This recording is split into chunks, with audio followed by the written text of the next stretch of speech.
የእግዚአብሔርን ቃል ጥቂት ደቂቃዎች አካፍላችኋለሁ። ለመናገር ያሰብኩት ወይም የመረጥኩት በልቤ ያለው የመጽሐፍ ቅዱስ ክፍል የያዕቆብ ወንድም የይሁዳ መልእክት ላይ ነው። የይሁዳ መልእክት ምዕራፍ 1 ከቁጥር 1 ጀምሮ እስከ 4 ድረስ ብቻ ያለውን አነብና ከዚያ በኋላ አጠር ያለ ጸሎት አብረን እንጸልያለን። እንደዚህ ይላል። የኢየሱስ ክርስቶስ ባሪያ የያዕቆብ ወንድም የሆነው ይሁዳ በእግዚአብሔር አብ ተወደው ለኢየሱስ ክርስቶስ ተጠብቀው ለተጠሩ ምሕረትና ሰላም ፍቅርም ይብዛላችሁ። ወዳጆች ሆይ ስለምንካፈለው ስለ መዳናችን ልጽፍላችሁ እጅግ ተግቼ ሳለሁ ለቅዱሳን አንድ ጊዜ ፈጽሞ ስለተሰጠ ሃይማኖት እንድትጋደሉ እየመከርኳችሁ እጽፍላችሁ ዘንድ ግድ ሆነብኝ። ከብዙ ጊዜ በፊት ለዚህ ፍርድ የተጻፉ አንዳንዶች ሰዎች ሾልከው ገብተዋልና ኃጢአተኞች ሆነው የአምላካችንን ጸጋ በሴሰኝነት ይለውጣሉ። ንጉሳችንና ጌታችንን ብቻውን ያለውን ኢየሱስ ክርስቶስን ይክዳሉ። አንዳንዶች ሰዎች ሾልከው ገብተዋልና። እንጸልይ።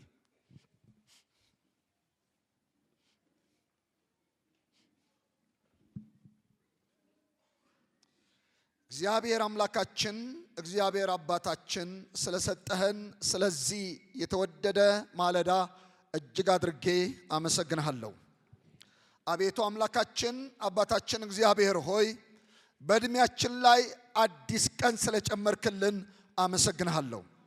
እግዚአብሔር ሆይ በፍጹም ሰላምና በፍጹም ጤና ጠብቀህን በጎነትን አብዝተህልን እድል ሰጥተህን ዛሬ ደግሞ ተረኛ አድርገህን በፊት አቁመናልና ክብር ለታላቁ ስም ይሁን። አቤቱ አምላካችን አባታችን እግዚአብሔር ሆይ በዚህ ቦታ በየሳምንቱ እንዳስለመድከን ዛሬም የተከፈተ ሰማይን እንድትሰጠን፣ ዛሬም ቅዱስ ቃልን እንድትገልጥልን፣ ዛሬም ለልባችን ከልብህ እንድትናገርን እለምንሃለን። አቤቱ የዘላለም አምላክ ቅዱስ እግዚአብሔር ቅዱስ ቃልን እንዳንሰማ የምንሰማው ቃል ወደ ልባችን ዘልቆ እንዳይገባ ለሕይወትና ለፈውስ እንዳይሆንልን የሚታገሉ ማንኛውም አይነት ልብን አእምሮና መንፈስን የሚሰርቅ የጨለማ ሥራ የዲያብሎስ የአጋንንቶች ክፉ ምክር ሁሉ በኢየሱስ ስም የፈረሰ እንዲሆን እጸልያለሁ። አቤቱ እግዚአብሔር ሆይ ጊዜውና ሰዓቱን ባርክልን። አብሮት ከሁላችን ጋር ይሆን። እኔም በሕዝብ ፊት ቆሜያለሁ። እግዚአብሔር ሆይ ለመናገር የሚያስችለኝን ጸጋ ጨምርልኝ። ባከበርከው ልጅ በብላቴና በኢየሱስ ስም አሜን።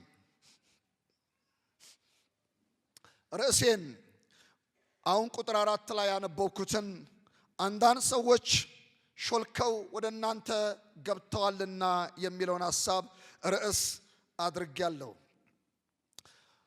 ሁላችሁ እንደምታውቁት የይሁዳ መልእክት የተጻፈው ሐሰተኞችን ለማጋለጥ ነው።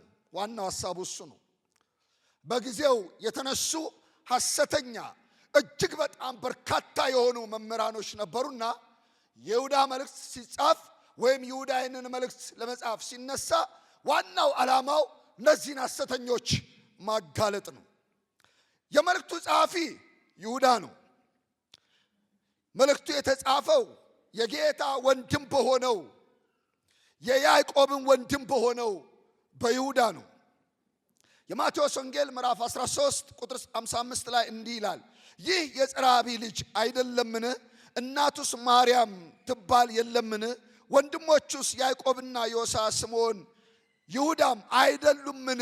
ብሎ ይናገራል።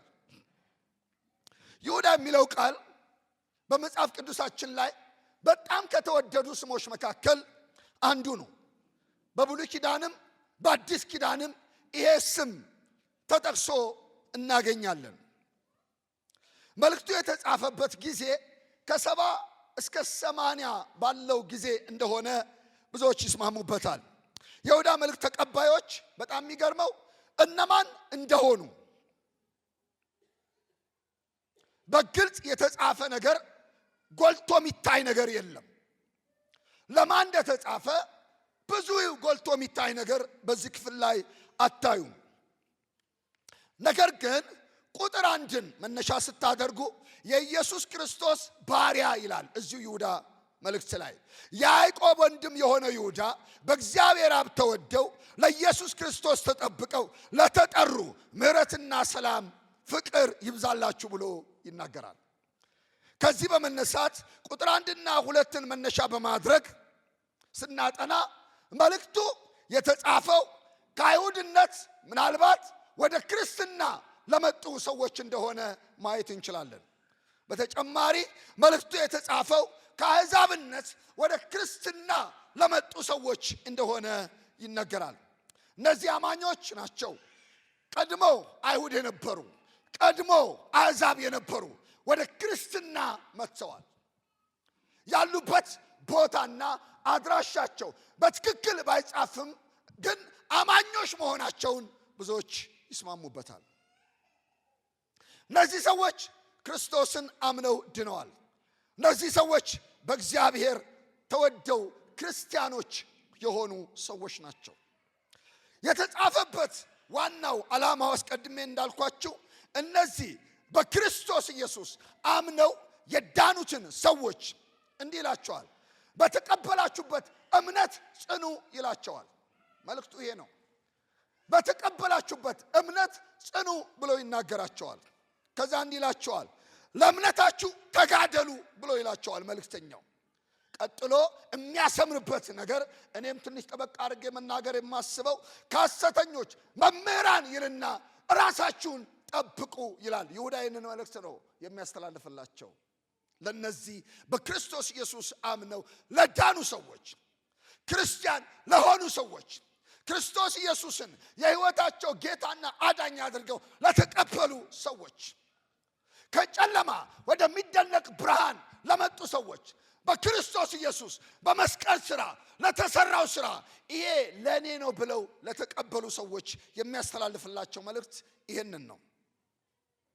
የይሁዳ መልእክት አሁን እንዳያችሁት አንድ ምዕራፍ ብቻ ነው ያለው። 25 ቁጥሮች አሉት መልእክቱ። በተለይ ቁጥር 1ና 2 ሰላምታ ነው የሚያቀርበው፣ ሰላምታ ያቀርባል። ቁጥር 3ና 4 የመልእክቱ ዋና ሐሳብ እዛ ውስጥ ነው ያለው። ቁጥር 5ና 7 ሐሰተኞች ከብሉይ ኪዳን ጀምሮ ስለሚደርስባቸው ፍርድ ይናገራል። እነዚህ ሐሰተኞች ከፊት ለፊታቸው አይቀሬ የሆነ ፍርድ አለባቸው። የእግዚአብሔር ቁጣ በእነሱ ላይ ይመጣል ብሎ በድፍረት ይሁዳ ይናገራል። በተለይ ከቁጥር 8 እስከ 16 ያለው በዘመኑ የነበሩ ሐሰተኞች ክፋታቸውን የሚገልጥበት ክፍል ነው። ክፋታቸውን፣ መለያቸውን፣ ማንነታቸውን ዘርዘር አድርጎ ይናገራል። ከ17 እስከ 25 ደግሞ አማኞቹ ምን ማድረግ እንዳለባቸው ያስጠነቅቃቸዋል። ሙሉ ምዕራፉ ይህንን ይመስላል። በተለይ ከ8 እስከ 16 ያለው ላይ 3 መሰረታዊ ነገር ማየት እንችላለን። የመጀመሪያው እኔም እነዚህ ላይ ትኩረት አደርጋለሁ። የመጀመሪያው እነዚህ ሐሰተኞችን እንዲህ ይላቸዋል፣ ተሳዳቢዎች ይላቸዋል። ተሳዳቢዎች ይላቸዋል። ሁለተኛ እንደዚህ ይላቸዋል፣ ቅድስና የሌላቸው፣ ቅድስና የጎደላቸው በማለት ይናገራል። ሶስተኛ ጥፋተኞች ይላቸዋል፣ ለጥፋት የተዘጋጁ ይላቸዋል፣ ጸጸት የሌላቸው ይላቸዋል። በእኔ አባባል ልጨምር፣ ደፋሮች ይላቸዋል። እነዚህ 3 ነገሮች ላይ ትኩረት ማድረግ እፈልጋለሁ። የመልእክቱ ጸሐፊ ይሁዳ መጀመሪያ ለነዚህ ሰዎች ለመጻፍ አስቦ የተነሳው ሐሳብ አለ። ሲነሳ ልቡ ላይ ለነዚህ አማኞች የከበደው ሊጽፍላቸው የፈለገው ማስተላለፍ የፈለገው ዋናው መልእክቱ አንድ ነው። እሱም ክርስቶስ ሞቶላቸዋል፣ ክርስቶስ ደሙን አፍሶላቸዋል፣ ክርስቶስ ዋጋ ከፍሎላቸዋል በማለት መስቀል ላይ የተሰራውን ሥራ ጎላ አድርጎ ለነዚህ አማኞች ማሳየት ፈልጓል። መነሻው ላይ የነበረው ሐሳብ መግለጥ የፈለገው ይህንን ነው። ጸሐፊው ይህንን ለመጻፍ አስቦ ነበረ። ነገር ግን ሌላ ነገር ደግሞ ልቡን ወሰደው። ካሰበው ነገር ሌላ ሐሳብ መጣበትና ልቡን ወሰደው፣ ሰረቀው። ልበላችሁ እኔ ልቤ ላይ የከበደው ስለ መዳናችሁ ነው። ልቤ ላይ የከበደው ስለ እምነታችሁ ነው። እንዴት መጽናት እንዳለባችሁ ልነግራችሁ አስቤ ለመጻፍ 1-2 ብዬ ተነሳሁኝ። ነገር ግን ሌላ አንገብጋቢና ወቅታዊ ነገር ገጠመኝ ብሎ ይናገራል። አንገብጋቢው ነገር፣ ወቅታዊ ነገር ለነዚህ አማኞች በክርስቶስ ኢየሱስ አምነው ለዳኑት ፈታኝ የሆነ ሌላ ነገር አለ። ስለዚህ የቀደመውን ሐሳብ ቆም አድርጌ ሌላውን ነገር አሁን እናገራለሁ ብሎ ይናገራል። ሌላው ወቅታዊውና አንገብጋቢው በጊዜው አሳሳቢው የሆነው ጉዳይ የጸሐፊውን ዋና መልእክት ያስቀየረው የሐሰተኞች በእነዚህ አማኞች መካከል ውስጣቸው ላይ ሰርገው መግባታቸው ነው። እና ድንገት ዞር ብሎ ሲያይ አማኞቹን ያሉበትን ሁኔታ ሲመለከት ለአደጋ ተጋልጠዋል። መካከላቸው ላይ ሰርገው የገቡ ሐሰተኞች መኖራቸውን በጥንቃቄ ይሁዳ የተረዳ ይመስላል። ስለዚህ መካከላቸው ላይ ሾልከው ስለገቡ ሰዎች መናገር እፈልጋለሁ ይላል። መልእክቴን በእነዚህ ሐሰተኞች ምክንያት ነው የቀየርኩት ይላል ይሁዳ። ቁጥር 4 ላይ ደግሜ ላንብበው። ከብዙ ጊዜ በፊት ለዚህ ፍርድ የተጻፉ አንዳንዶች ሰዎች ሾልከው ገብተዋልና ብሎ ይናገራል። ኃጢአተኞች ሆነው የአምላካችንን ጸጋ በሴሰኝነት ይለውጣሉ። ንጉሳችንና ጌታችንም ብቻውን ያለውን ኢየሱስ ክርስቶስን ይክዳሉ በማለት ይናገራል። ይሁዳ ለነዚህ አማኞች በኋላ ማነሳዋለሁ 3 ነገሮችን ማስጠንቀቅ ይፈልጋል። የመጀመሪያ አደጋ አለ ዙሪያችሁ ላይ፣ ስለዚህ መትጋት አለባችሁ ይላቸዋል። መትጋት አለባችሁ ብሎ ይነግራቸዋል።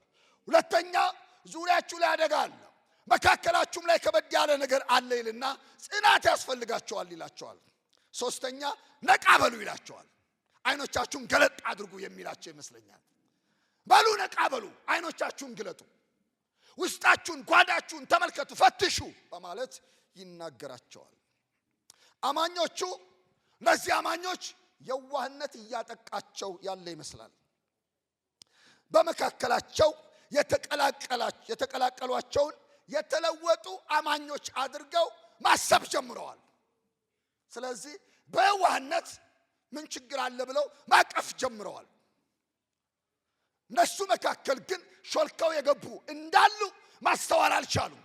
ስለዚህ ይሁዳ ሊያነቃቸው ይፈልጋል። አይናቸውን መግለጥ ይፈልጋል። አረ ዝም ብላችሁ ዙሪያችሁን ተመልከቱ፣ እስቲ ነቃ በሉ፣ ሰልሉ በማለት መናገር የፈለገ ይመስላል።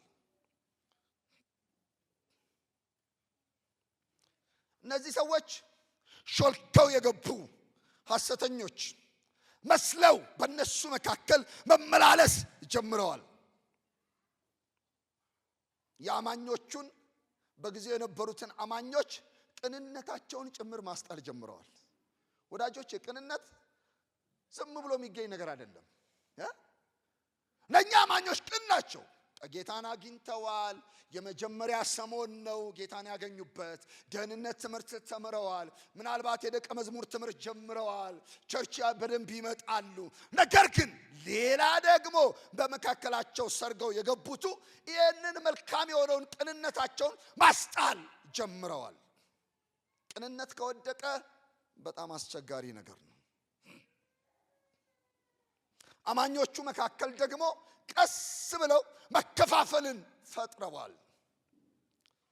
እምነታቸውን ይሄ ጤናማ የሆነውን እምነት ያኔ ክርስትናን በተቀበሉበት ማግስት የነበራቸውን ጤናማውን ነገር ማስጣል ጀምረዋል።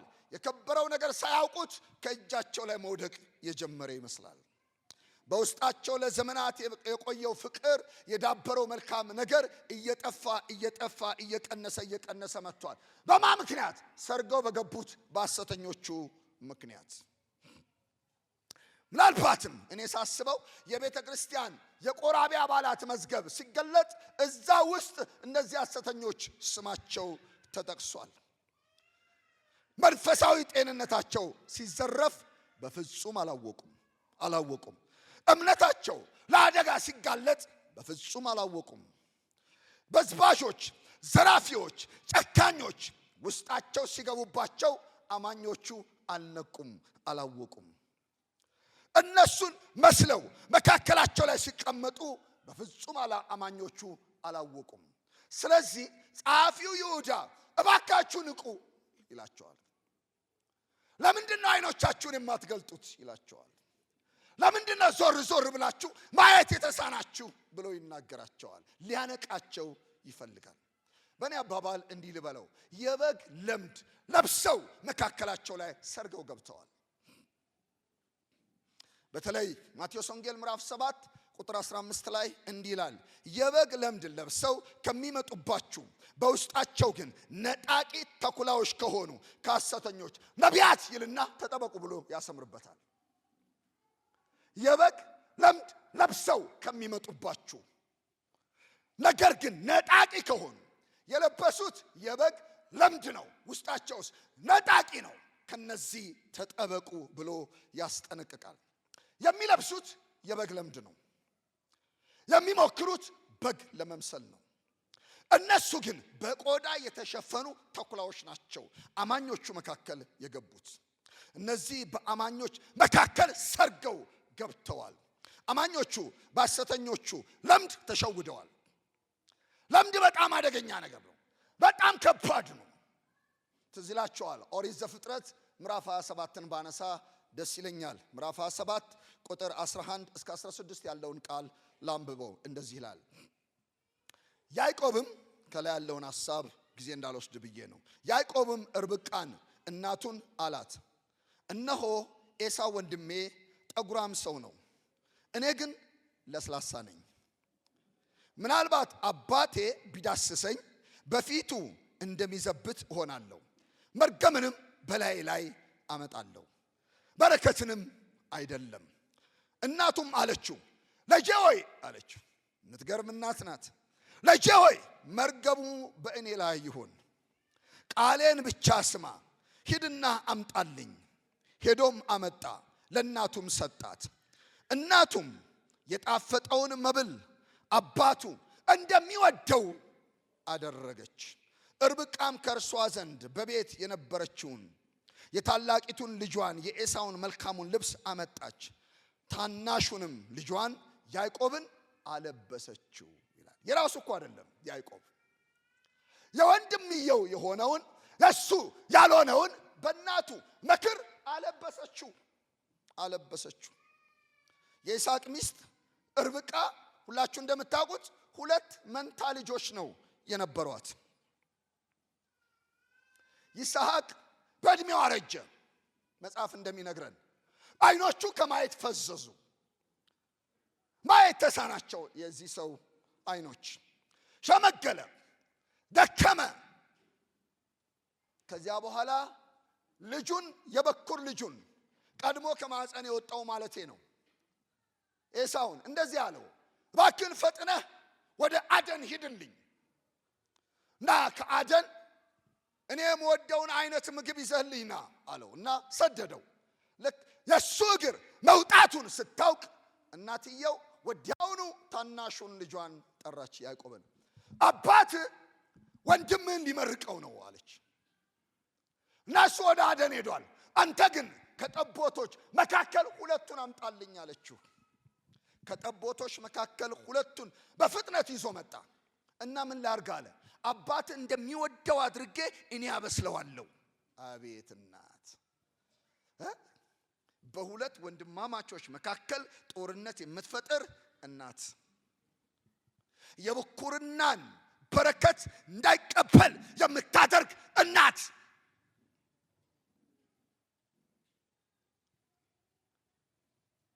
ናን አባቱ እንደሚወደው አድርጋ ሰርታ እንካ ይሄው አደኑ ቀናልኝ ብለ ወደ አባት ሂድ አለችው። ያዕቆብ ትንሽ አሰብ አደረገና አይ ድንገት ጠርቶ ቢዳስሰኝስ ማንነቴን ያውቀዋል፣ ያን ጊዜ መርገም ይሆንብኛል። አረ ግድ የለህም መርገሙ በኔ ይሁን፣ በፍጹም እርግማኑ በኔ ላይ ይሁን እንዳታስበው አለችው። ከዛ ሄዶ 2 ጠቦት አመጣ። እሱ አረደ። የሱን ልብስ የታላቅ ወንድሙን ልብስ አምጥታ ለያዕቆብ አለበሰች። የራሱ ያልሆነውን ልብስ ለበሰ ማለት ነው። ለብሶ ቆመ። ከዛ እማዬ ይሄው ለብሼ ቆሜያለሁ አላት። አይ ድንገት አባት ሊዳስስ ይችላል አለች። ያንን ቆዳውን ደግሞ አመጣችና በእጁና በአንገቱ ላይ ያደረገች። ይሄንን የበግ ለምድ አለበሰችው ማለት ነው። ያን ጊዜ ወደ አባቱ ገባ።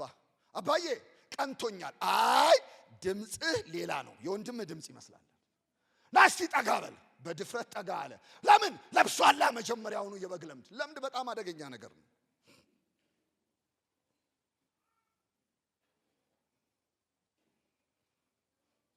ለምዱ አባቱን ይስሐቅን 2ቱን ልጆች እንዳይለያቸው አደጋ ሆነበት ማለት ነው። ከዚያ በኋላ የብኩርናውን በረከት ባረከው። ታላቁ እየሮጠ አድኖ አባዬ ቀንቶኛል ብሎ ሲገባ እንደ ቅድም እኮ በረከቱን ሁሉ ሰጥቼሃለሁ አለ። ኧረ እኔ አሁን መግባቴ ነው። እንግዲያውስ ወንድም አታሎ ይሆናል አለ። ይሁዳም ተመሳሳይ ነገር ነው የሚላቸው። ተኩላዎች ሾልከው የገቡ የክርስትና ለምድ ለብሰው ተመሳስለው ህዝቡ መካከል ማህበረሰቡ መካከል ገብተዋል በማለት ይናገራል። ታዲያ እነዚህን ሾልከው የገቡትን በምን ለያቸዋለን? ሐሰተኞችን። በጣም አሳሳቢና ከባድ ውስብስብ ነገር ይሁዳ አይናገርም። እጅግ በጣም ግልጽ የሆነ ነገር ይናገራል። የመጀመሪያው ቅድም እንዳነሳውላችሁ አንደኛው ተሳዳቢዎች ናቸው። በዚህ ትለያላችሁ። ምን ማለት ነው? ለአንደበታቸው ገደብ የላቸውም። ይሳደባሉ። አፋቸው እንዳመጣ ይናገራሉ። ለዚህን ሐሰተኞች ለመለየት ሌላ ሩቅ መሄድ አያስፈልግም እና አንደበታቸው መፈተሽ በቂ ነው ብሎ ይናገራል። ቀጥሎ እንዲህ ይላቸዋል፣ ፈርሃ እግዚአብሔር የላቸውም። በዚህም መለየት ይቻላል። መጽሐፍ ቅዱሳችን በምሳሌ መጽሐፍ ምዕራፍ 1 ቁጥር 7 ላይ እንዲህ ይላል፣ የጥበብ መጀመሪያ እግዚአብሔርን መፍራት ነው ይላል። የምን መጀመሪያ? የጥበብ መጀመሪያ እግዚአብሔር መፍራት ነው። እነዛ ሐሰተኞችስ ይታወቃሉ በምን? በተሳዳቢነታቸው። ፈርሃ እግዚአብሔርን ከሕይወታቸው ያስወገዱ በመሆናቸው በዚህ ይታወቃሉ። እዛው ይሁዳ መልእክት ላይ ቁጥር 8 ላይ እንዲህ የሚል ቃል አለ፣ እንዲሁ እነዚህ ሰዎች ደግሞ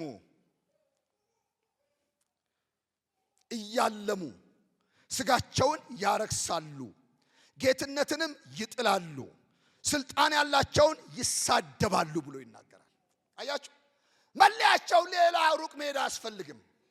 በርከክ ብሎ የሰራዊት ጌታ እግዚአብሔር ሆይ በምን ልለያቸው ብሎ ብዙ መገለጥም መጠበቅ አያስፈልግም።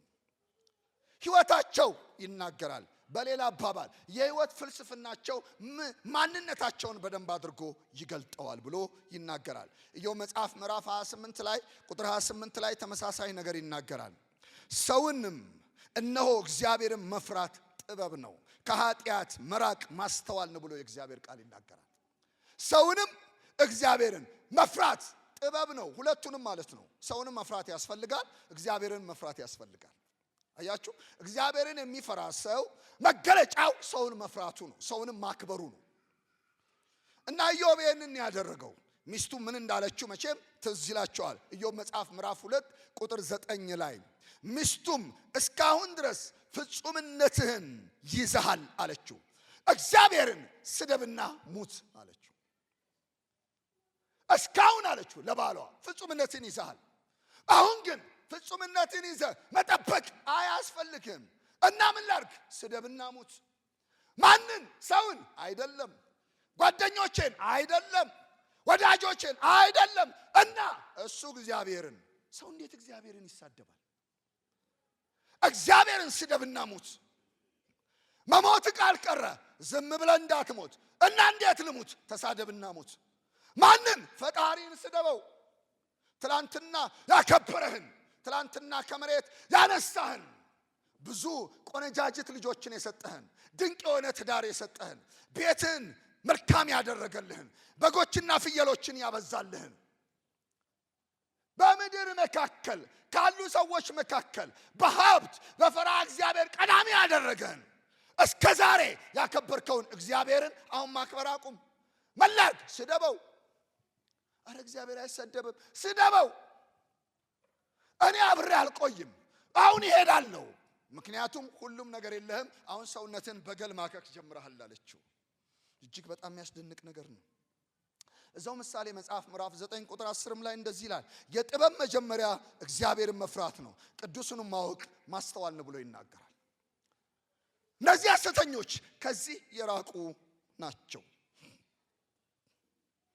ለአንደበታቸው ገደብ የላቸውም። መሪዎቻቸውን አልፈውም ባለስልጣናትን ይሳደባሉ። ደፋሮች ናቸው። ስለዚህ ህዝቡ መካከል ቀስ እያሉ ገብተው ያደረጉትን ነገር ይናገራል። እንደዚህ ይላል፣ አምላካቸውን እንዳይፈሩ አድርገዋቸዋል። ህዝቡ መካከል ገብተው ምን አለበትንና ግዴለሽነትን በህዝቡ መካከል ስር እንዲሰድ አድርገዋል። የነሱን ፈለግ የተከተሉ አማኞች ከመስመር መውጣት ጀምረዋል። የነዚህ ሐሰተኞችን ማንነት ለመመዘን በቃ ይሄንን ማየት በቂ ነው። ተሳዳቢዎች ናቸው ብሎ ይናገራል። ሁለተኛውን ላንሳ ፈጠን ብዬ፣ ሶስተኛውን ደግሜ እጨርሳለሁ። እና ሁለተኛው ቅድስና የሌላቸው ናቸው ይላል። በምን እንለያቸው? ቅድስና የላቸው ምን ማለት ነው? ለቅድስና ቦታ የላቸው፣ ለቅድስና ስፍራ የላቸው በፍጹም። እነሱና ቅድስና ሩቅ ለሩቅ ናቸው። እነሱና ቅድስና ማዶና ማዶ ናቸው። ስለ ቅድስና በፍጹም በምንም መስፈርት ማሰብ አይፈልጉም። ማሰብ አይፈልጉም።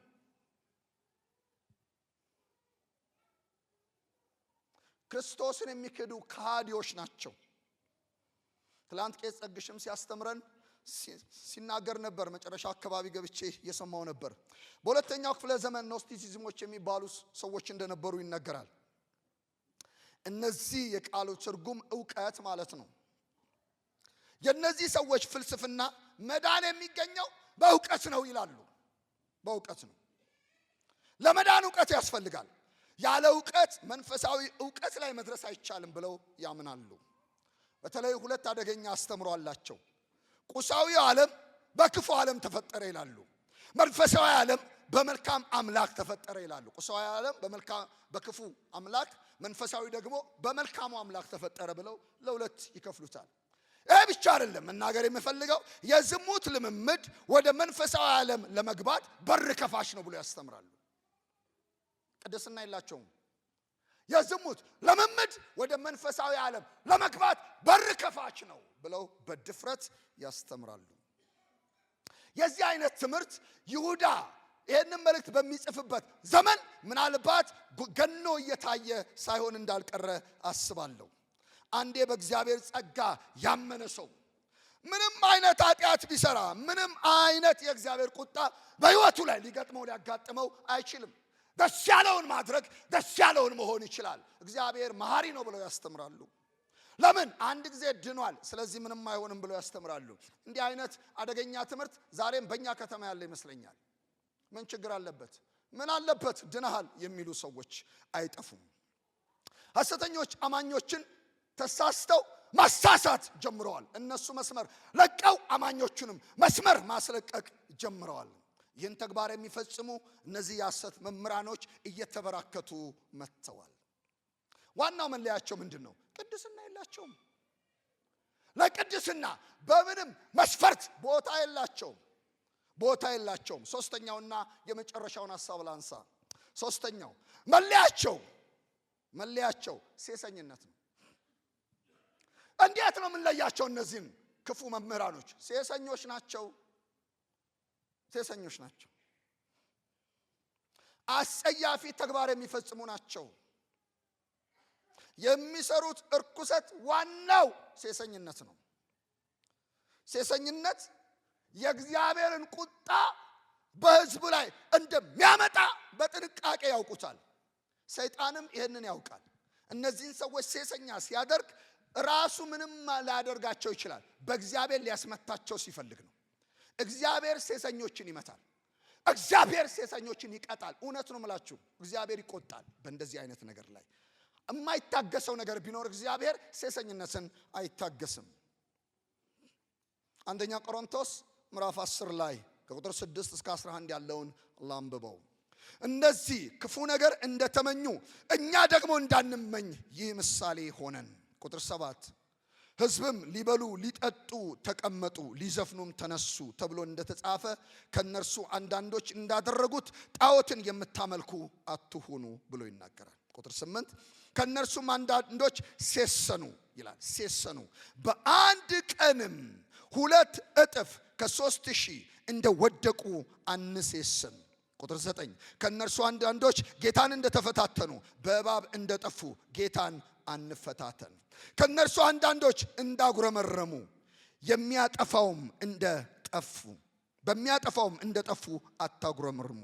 ቁጥር 11 ይህ ሁሉ እንደ ምሳሌ ሆነባቸው፣ እኛንም የዘመናት መጨረሻ የደረሰብንን ሊገስጸን ተጻፈ ብሎ የቆሮንቶስ ጸሐፊ ይህንን ይለናል። እዚህ ላይ በደንብ ካያችሁት የተወሰኑ ነገሮችን ይናገራል። ክፉ ምኞት ብሎ ይናገራል። ከዚያ ዝሙት ብሎ ይናገራል። ከዛ ጣዖት ማምለክ ይላል። ከዚያ መፈታተን፣ ከዚያ ማጉረምረም ይላል። እነዚህ በጣም አደገኛና ከባድ የሆኑ ቃላቶች እዚህ ክፍል ላይ ተጠቅሰዋል። እና ጸሐፊው ያነሳው ወደ ኋላ ሄዶ ከዘኍልቍ ምዕራፍ 25 ላይ የወሰደ ይመስላል። ዘኍልቍ ምዕራፍ 25 ቁጥር 1 ላይ እንደዚህ ይላል፣ እስራኤል በሰጢም ተቀመጡ፣ ሕዝቡም ከሞዓብ ልጆች ጋር ያመነዝሩ ጀመረ። ቁጥር 2 ሕዝቡም ወደ አምላካቸው መስዋዕት ጠሩ፣ ሕዝቡም በሉ፣ ወደ አምላካቸውም ሰገዱ። እስራኤልም ቤልፌጉርን ተከተለ፣ የእግዚአብሔርም ቁጣ በእስራኤል ላይ ነደደ ይላል። ለዚህ ነው እግዚአብሔር አይታገስም ያልኳችሁ። እግዚአብሔር ሙሴን የእግዚአብሔርን የቁጣውን ጽናት ከእስራኤል እንዲመለስ የሕዝቡም አለቆች ሁሉ ወስደህ በፀሐይ ፊት ወደ እግዚአብሔር ስቀላቸው አለ። ስቀላቸው። ቁጥር 5 ሙሴም የእስራኤልን ዳኞች እናንተ ሁሉ ቤልፌጎርን የተከተላችሁ ሰዎቻችሁን ግደሉ አለ። ግደሉ። ቁጥር 6 እነሆ ከእስራኤል ልጆች አንዱ መጥቶ በሙሴና በእስራኤል ልጆች ማህበር ሁሉ ፊት ሚዲያማዊትን አንዲቱን ሴት ወደ ወንድሞቹ አመጣ። እነርሱም በመገናኛው ድንኳን ደጃፍ ያለቅሱ ነበረ። የካህኑም የአሮን ልጅ የኤልኤዘር ልጅ ፊንሐስ ባየው ጊዜ ከማህበሩ መካከል ተነስቶ በእጁ ጦር አነሳ። ያንንም የእስራኤልን ሰው ተከትሎ ወደ ድንኳኑ ገባ። እስራኤላዊውንም ሰውንና ሴቲቱን ሁለቱን ሆዳቸውን ወጋቸው። ከእስራኤልም ልጆች መቅሰፍት ተከለከለ ብሎ ይናገራል። በመቅሰፍት የሞቱት በዚያን ዘመን እዚሁ ቁጥር 9 ላይ እንደሚነግረን 24,000 ሰዎች ነበሩ ይላል። እግዚአብሔር በአንድ ጊዜ በአንድ ጀምፐር 24,000 ሰዎችን የመታበት ምክንያት አንድ ነው፣ ሴሰኝነት ነው። ነፍሱ የምትጸየፈው ነገር ሴሰኝነት ነው። እግዚአብሔር በጣም የሚቆጣው እግዚአብሔር ቁጣውን የሚያነሳሳ ነገር ቢኖር ሴሰኝነት ነው። ሴሰኝነት በጣም አደገኛ የሆነ መርዝ ነው። በሰጢም የእስራኤል ወንዶች ከሞዓብ ሴቶች ጋር አመነዘሩ ብሎ ይናገራል።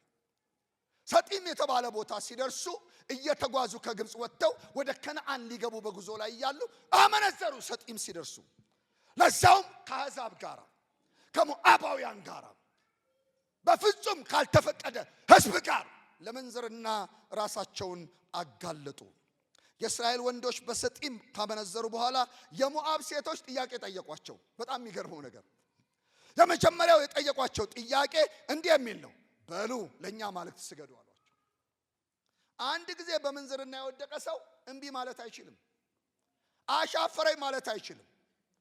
በምንዝርና በጭናቸው ስር ወድቀው ነበርና በል ጣዖታችንን አምልክ ሲሉ እሺ፣ በል ጎንበስ በል እሺ፣ በል ስገድ እሺ።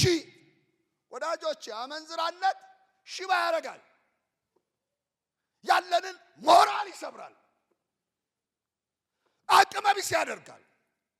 ሰው እንዲልፈሰፈስ ያደርጋል። በድፍረት እንዳይናገር ያደርጋል። አንደበቱን ይለጉመዋል። ሰላሙን ያደፈርሳል። ደስታውን ይነጥቀዋል። ይህ በጣም አደገኛ የሆነ መርዝ ነው እና ሰይጣን የሰጢምን ምድር ላይ ሲደርሱ የሞዓብን ሴቶች ያሳያቸው። ትኩር ብለው ሲያዩ ሁሉም አምረውና ተውበው ባይናቸው ላይ ታዩ። አሉ እኮ እነሱ መካከል ሴቶች ሚስቶቻቸው እኮ አሉ። ምናልባት አንዳንዶቹ አላገቡ ይሆናል። በድንኳን በአደባባይ ላይ መተኛት ጀመሩ። ያን ጊዜ የሰራዊት ጌታ እግዚአብሔር ቁጣው ነደደ። ለመሪው እግዚአብሔር እንደዚህ አለ፣ በል ቶሎ ብለህ ፈጥነህ የሕዝቡን መሪዎች ሰብስብልኝ። ሰብስቤ ምን ላድርግ? በአደባባይ ግደላቸው። ገድዬ ልቅበራቸው?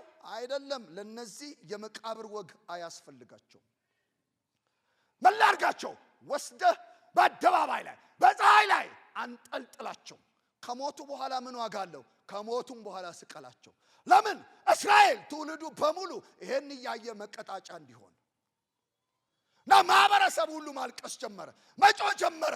በጣም የሚያስደንቀው በዚህ ጩኸት መካከል ህዝቡ ሆይ ያለ፣ መሪዎች ተሰቅለው፣ ግማሹ እየተቀሰፈ፣ 24,000 እየሞተ፣ የእግዚአብሔር ቁጣ እየፈሰሰ፣ ሌላ ወጣት ደግሞ ወደ ሞዓብ መንደር ሄደ። አንዳንዱ እኮ ሌላው ሲቀጣ አይቶ አያፍርም። ሌላው ሲቀጣ አይቶ አይደነግጥም። ወዳጆቼ አይደነግጥም። ሄደና አንዷን ወጣት ይዞ መጣ። ወንድሞቹስ ያለቅሳሉ። ወንድሞቹ እዝጎ ይላሉ። ወንድሞቹ ኧረ ምሕረት ይጠይቃሉ። ሌላው እየተሰቀለ የእግዚአብሔር ፍርድ በአደባባይ ወጥቶ እያለ እሱ ግን ጎትቶ አምጥቶ በድንኳን ውስጥ አብሯት ተኛ። ፊንሐስ የተባለ ሰው ይህን ጊዜ ቁጣው ነደደ፣ መታገስ አልቻለም። በፍጥነት ጦር ወሰደ። ይህንን ወጣት አየው። በተኛበት ቦታ ከሞዓባዊቱ ሴት ጋር አንድ ላይ በጦር ከመሬት ጋር ደበላለቀው። ያን ጊዜ ይላል የእግዚአብሔርም ቁጣ ረገብ አለ። መቅሰፍት ከሕዝቡ ላይ ተከለከለ። ሞት ቀነሰ። መቼ? እንዲህ አይነት አመፀኛው ሲገደል።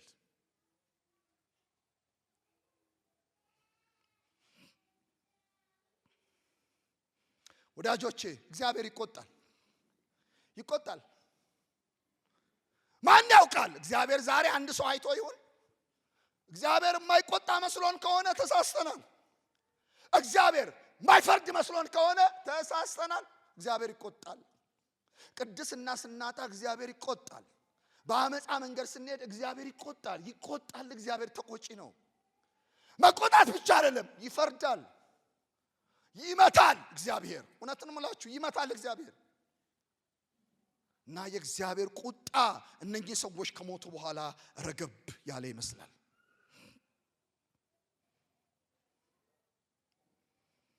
ህዝቡ ሁሉ አብዛኛው ህዝብ በምንዝርና ኃጢአት ወደቀ። 24,000 ሰው በአንድ ቀን ረገፈ። ዝሙት ወይም ደግሞ ሴሰኝነት አቅመ ቢስ ያደርጋል፣ ባሪያ ያደርጋል፣ ተቅበዝባዥ ያደርጋል፣ ተንከራታች ያደርጋል። ልድገመው፣ ፈሪ ያደርጋል፣ ድንጉጥ ያደርጋል። ከመለኮት ጋር ያለንን ጤናማ ግንኙነት እንዲበላሽ ያደርጋል። የእግዚአብሔርን ቁጣ በላያችን ላይ ያነሳሳብናል፣ በእግዚአብሔርም ጭምር ያስመታናል። ልድገመው፣ በእግዚአብሔር ያስመታናል። እግዚአብሔር ይመታል እንዲህ አይነቱን። ወዳጆቼ የጊዜ ጉዳይ ነው እንጂ መቀጣት አይቀሬ ነው። እግዚአብሔር ይቀጣል። መቀጣት አይቀሬ ነው። አንዳንድ ጊዜ ሰው ያየን ይሆናል፣ የሚያይ እግዚአብሔር በዙፋኑ ላይ አለ። እግዚአብሔር እኮ እግዚአብሔር ያያል። እግዚአብሔር አዎ የምሕረት ዘመን ነው። እግዚአብሔር ይምራል። ማንን? የሚመለሱትን ነዋ። ደፋሮችስ? እነሱ ሳይቀጡ አይቀሩም። እውነት እላችኋለሁ ሳይቀጡ አይቀሩም። እግዚአብሔር ይቀጣል።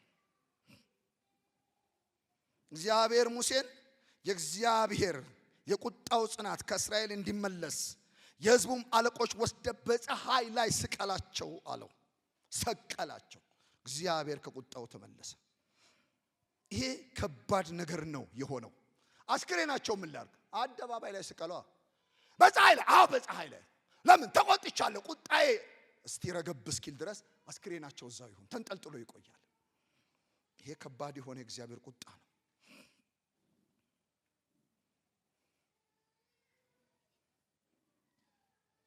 ህዝቡ ያለቅሳል። ግማሹ ማረን እያለ ይጮሃል። ቅድም ያልኳችሁ ደፋር ወጣት ደግሞ ሌላውን ጎትቶ ያመጣል።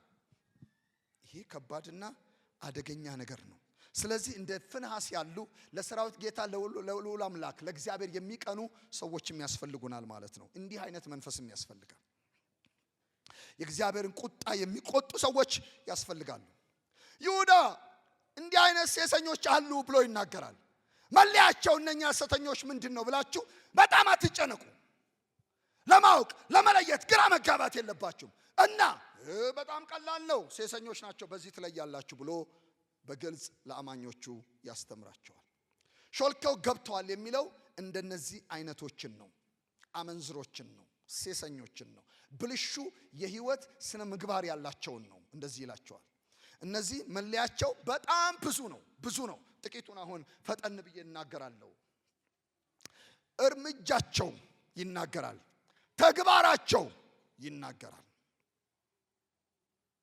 አካሄዳቸው ይናገራል፣ ለህዝብ ያላቸው ንቀት ይናገራል።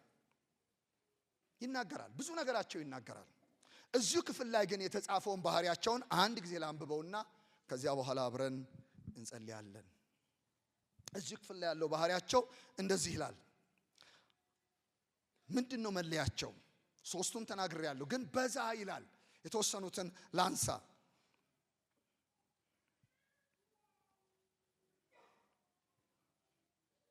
ጸጋን በሴሰኝነት ይለውጣሉ።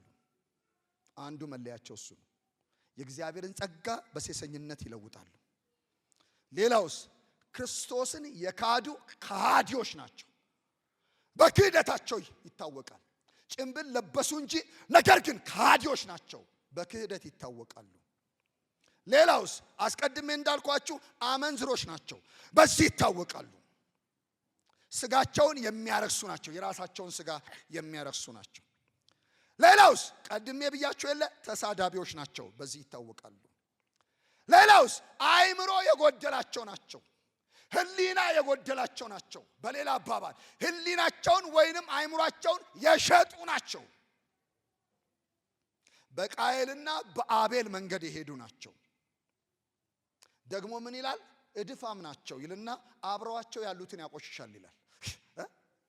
እድፋም ናቸው። እነሱን የሚጠጋ ሁሉ ይቆሽሻል። አብሯቸው የተነካካ ሁሉ ይቆሽሻል። የሚያቆሽሹ ናቸው። ራሳቸው እድፍ ውስጥ የገቡ ሌላውንም የሚያሳድፉ ናቸው። እነዚህ ሐሰተኞች ነፋስ የሚነዳቸው ናቸው። ነፋስ አቅጣጫ የለውም ታውቃላችሁ። ነፋስ የሚነዳቸው ናቸው ይላል። ውሃ የሌላቸው ደመናዎች ይላቸዋል። ውሃ የሌላቸው ነገር ግን ደመናዎች ናቸው ይላቸዋል። ፍሬ ቢሶች ይላቸዋል። ምንም ፍሬ የላቸው ያላቸው ይመስላሉ። በፍሬ የተከበቡ ይመስላሉ። ነገር ግን የማታ ማታ ቀረብ ብላችሁ ብታዩ ፍሬ ቢሶች ናቸው። ከዛ እንዲህ ይላቸዋል፣ ስር የሌላቸው ዛፎች ናቸው፣ ከስራቸው ተገንድሰው የወደቁ ናቸው ይላል። የሚገርም እኮ ነው። በፍጹም ስር የላቸውም፣ ስር ያላቸው ግን ይመስላሉ። ከስራቸው ተገንድሰው የወደቁ ናቸው። ነገር ግን ሲንቀሳቀሱ ያለው ይመስላሉ። ስራቸውስ የተቦረቦረ ነው ይላል። ያድነን እግዚአብሔር። ከዛ እንዲህ ይላል፣ ነውረኞች ናቸው ይላል። ነውር በጣም ከባድ ነው። ጨለማ የዋጣቸው ናቸው ይላል። ጨለማ የዋጣቸው ተንከራታሽ ከዋክብት የሚመስሉ ናቸው። የሚንከራተቱ ከዋክብት ናቸው እነኚህ ሰዎች ብሎ ይናገራል። ሌላው እንደዚህ ይላል፣ በምኞታቸው የሚነዱ ናቸው ይላል። ምኞት የሚነዳቸው፣ መንፈስ ሳይሆን ምኞት የሚነዳቸው፣ ፈቃዳቸው የሚነዳቸው ናቸው ይላል። አጉረምራሚዎች ናቸው፣ የምስጋና ቃል ካፋቸው የማይወጣ እንጉርጉሮ በውስጣቸው የተሞሉ ናቸው ይላል። አድሎ አድራጊዎች ናቸው፣ ፍትህ የማያውቁ ናቸው፣ የሚያዳሉ ናቸው። ምኞታቸው የሚነዳቸው ናቸው፣ ፌዘኞች ናቸው ይላል። እርስ በርስ የሚለያዩ ናቸው ይላል። ስጋውያን ናቸው ይላል። ይቀጥልና መንፈስ የሌለባቸው ናቸው ይላል። ያሉ ይመስላሉ፣ ነገር ግን የሌሉ ናቸው። እውነተኛ ይመስላሉ፣ ሐሰተኛ ናቸው።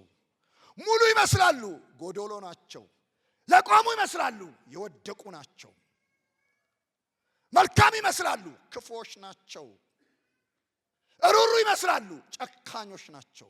እንደዚህ አይነት ሐሰተኞች ናቸው ብሎ ይናገራል። እነዚህ ሐሰተኞች በእንዲህ አይነት ከሆነ መገለጫቸው ወደ ቤተ ክርስቲያን ሰርገው ገብተዋል ማለት ነው። በዚያን ዘመን ወደ ቅዱሳን ህብረት መካከል ቀስ ብለው ሰርገው ገብተዋል። ወደ ህዝቡ ትዳር ውስጥ ዘልቀው ገብተዋል። ወደ ህዝቡ ስራ ውስጥ ዘልቀው ገብተዋል። ወደ ህዝቡ ህይወት ውስጥ ዘልቀው ገብተዋል። ወደ ህዝቡ ጓዳ ዘልቀው ገብተዋል። ምንድነው ተግባራቸው? መዝረፍ ነው። ምን ይዘርፋሉ? የሰውን ጤና ይዘርፋሉ። የሰውን ህይወት ይዘርፋሉ። የሰውን ደስታ ይዘርፋሉ። የሰውን ገንዘብ ይዘርፋሉ። የሰውን ከመለኮት ጋር ያለውን ጤናማ ህብረትና ግንኙነት ይዘርፋሉ። እንዴት? ሾልከው ገብተው ለምድ ለብሰው ተመሳስለው። እንደዚህ አይነቶችን አውሬ እግዚአብሔር ነቅሎ ያውጣልን። አሜን። በጣም ጨካኞች ናቸው ብሎ የእግዚአብሔር ቃል ይነግረናል። ሾልኮ የገቡት ዋና ተግባራቸው ህዝቡን ከአምላክ መለየት ነው። ሌላው ተግባራቸው ከህዝቡ ያለውን ነገር አራቅተው መዝረፍ ነው። የህዝቡን መንፈሳዊ ህይወት ማሳጣት ነው። ህዝቡን መሪ አልባ ማድረግ ነው። አምላክ የለሽ ማድረግ ነው። የራሱ የእግዚአብሔር ቁጣ በላያቸው ላይ እንዲነሳ ማድረግ ነው። እንዲህ አይነት አደገኞች ናቸው ሾልኮ የሚገቡት። እግዚአብሔር ዛሬም አይኖቻችንን ይግለጠው። አሜን። አይኖቻችንን ይግለጥ። አንዳንድ ጊዜ ሳናውቅ በየዋህነት በቅንነት ልንዘረፍ እንችላለን።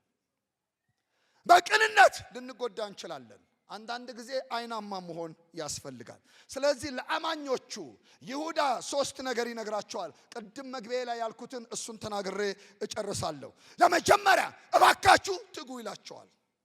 በጸሎት ትጉ፣ በእግዚአብሔር ቃል ትጉ፣ በአብሮነት ትጉ። ትጋት ያስፈልጋቸዋል። በመጠጋጋት ትጉ፣ በመያያዝ ትጉ ይላቸዋል።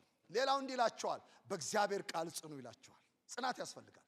ካልጸናችሁ አደጋ ነው። ጽናት ያስፈልጋቸዋል።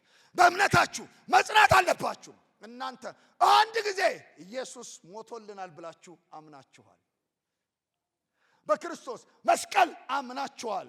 እናንተ ነፃ የወጣችሁ ከጨለማ ወደሚደነቅ ብርሃን የተላለፋችሁ ሰዎች ናችሁ። እናንተ ከሲኦል ያመለጣችሁ ናችሁ። እናንተ መንግስተ ሰማይ የተዘጋጀላችሁ ናችሁ። እና ምን እናድርግ? ጽናት ያስፈልጋቸዋል። መጨረሻውን ለመድረስ ጽናት ያስፈልጋቸዋል ብሎ ይናገራቸዋል። የመጨረሻው እባካችሁ ንቁ ይላቸዋል። እኔም ይሄንን ብዬ ነው የማበቃው። እባካችሁ ንቁ፣ ንቁ። አንዳንድ ጊዜ ስትጸልዩ እንኳን ጥሩ ነው። ቦርሳችሁን ያዛርጎ መጸለይ ክፋት የለውም። ንቁ። ማን ያውቃል እንዴ? ከማጉረምረም አይሻልም? መጸለይ እኮ ክፋት የለውም። ነገር ግን ሁሉ በግ አይደለም። አንድ ተኩላ ሊኖር ይችላል። ሁሉ በግ አይደለም። አንድ አስመሳይ ደግሞ ሊኖር ይችላል። እጆቻችን አንስተን ጌታ ማምለክ ጥሩ ነው፣ በጣም አስፈላጊ ነው። ይሄንን ስላችሁ ፍርሃት ይግባባችሁ እያልኩ ግን አይደለም። ነገር ግን ጥንቃቄ ያስፈልጋል እያልኳችሁ ነው። ያስፈልጋል። እና ንቁ ይላቸዋል። ፈዘዝ አትበሉ ይላቸዋል። እግዚአብሔር ይሄንን የምንነቃበትን መንፈስ በላችን ላይ ያፍስብን። የሁላችንንም አይኖች የሰራዊት ጌታ እግዚአብሔር ይግለጥልን። የሁላችንም ፍጻሜ ጌታ ያሳምርልን። እንጸልያለን።